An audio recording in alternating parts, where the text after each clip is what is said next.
Olá galera, tudo bem? Professor Robson aí na área de novo. E essa semana vamos iniciar nossos estudos aí históricos, corrigindo aqueles exercícios aí da aula passada, né? Exercícios de revisão, né, do primeiro ano do ensino médio. Então vamos lá.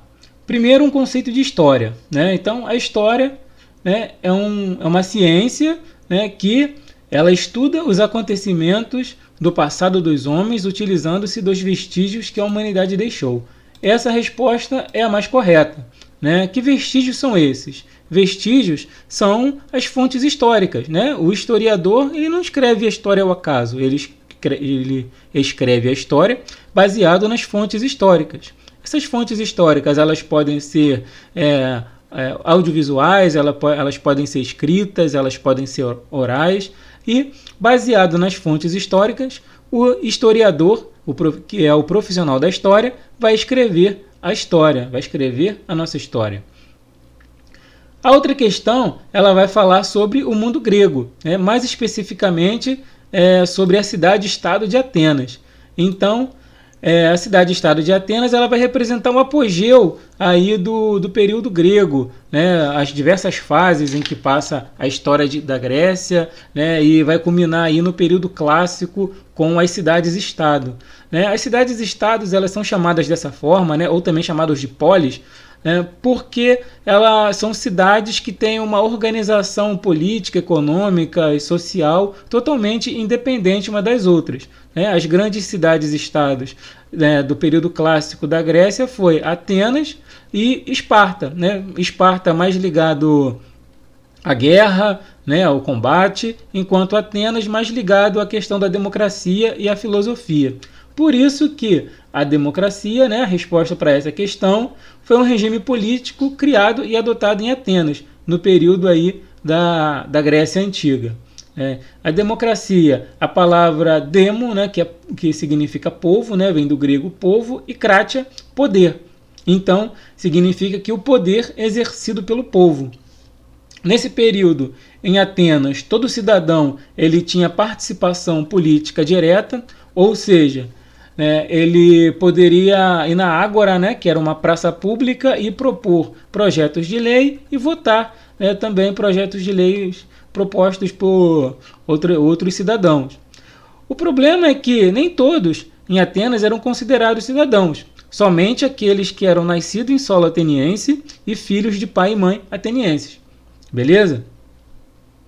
A outra questão ela vai falar sobre o Império Romano do Ocidente, que ele vai ter seu fim aí definitivo no ano de 476 já depois de Cristo, e ele vai ser um resultado de uma série de acontecimentos, ou a questão ela quer, exceto a que não faz parte desses acontecimentos aí que culminaram com o fim do Império Romano do Ocidente.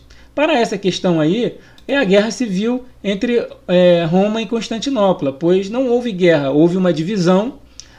Então o Império Romano ele ficou muito extenso, principalmente após as invasões aí já no período republicano,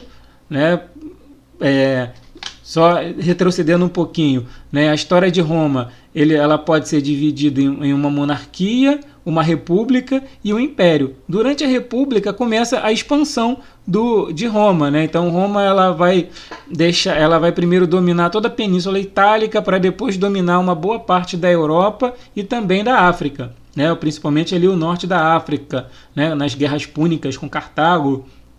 Então Roma ela vai se tornar um território bastante extenso, A República Romana ela vai dominar várias regiões, principalmente regiões no entorno aí do Mar Mediterrâneo, até por causa dessa elaboração, por causa desse fato, foi elaborado o conceito de Mare Nostrum, porque era o Mar Nosso. Naquela época o Mar Mediterrâneo era o mar navegável, o único mar navegável, o único mar que as embarcações conseguiam navegar com uma certa facilidade.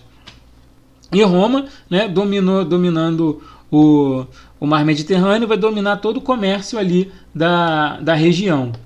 Mas, durante o período imperial, aos poucos a república ela vai sendo descaracterizada e vai se tornando um império. ou seja, um governante, um rei, né, que ele vai dominar todo esse vasto território. E aí, logo no início aí do período imperial, vai haver um fato chamado de Pax Romana, que é um período de relativa paz, né, onde o Império Romano ele não mais invadia os territórios, ele se limitava a defender os territórios já conquistados. Isso, com o passar do tempo, vai gerar uma grande crise no sistema de trabalho, porque a base do trabalho, né, do Império Romano ele era a base escravista, ou seja, as legiões romanas dominavam um território e transformavam aquelas pessoas em escravos. Até mesmo levando, né, separando famílias, né, grupos e jogando nas mais vastas regiões aí, né, do Império na forma de escravo. Sem a guerra, esse sistema escravista ele entra em declínio, porque se não tem guerra, não tem mais escravo para ser anexado. E como consequência da crise do sistema escravista, vai gerar uma crise econômica, porque não vai ter mão de obra, né? Com o passar das décadas, não terão mais trabalhadores para fazer, né, o trabalho lá, mais diversos trabalhos que haviam lá nesse período. Outro fato importante também que culminou com o fim do Império Romano do Ocidente serão as invasões germânicas. Para os romanos, né, os germânicos eram bárbaros, eram pessoas que viviam fora dos domínios do Império Romano, tinham uma organização política, econômica, uma organização social totalmente independente e diferente, né, do Império Romano, mas que com o passar do tempo, esses mais diversos grupos, né, os hunos, os godos, os ostrogodos, os visigodos, eles foram invadindo os domínios do Império Romano, até mesmo por uma questão de sobrevivência, né, de plantar, né, de plantação, esses grupos foram crescendo, e com o passar dos séculos, né, esse não foi um processo curto, né? Foi um longo processo que durou séculos aí, mas com o passar do tempo, essas invasões germânicas contribuíram para o fim aí do Império Romano do Ocidente. A outra questão, né, está relacionado aí à Idade Média, né? Foi um período aí posterior ao fim do Império Romano do Ocidente, onde acabou aquela unidade mantida pelo Império, ou seja, havia uma unidade territorial que todos eram romanos, todos eles se sentiam como romanos, né, ou vivendo sob o domínio do Império Romano. Com o passar do tempo, houve um processo de descentralização política.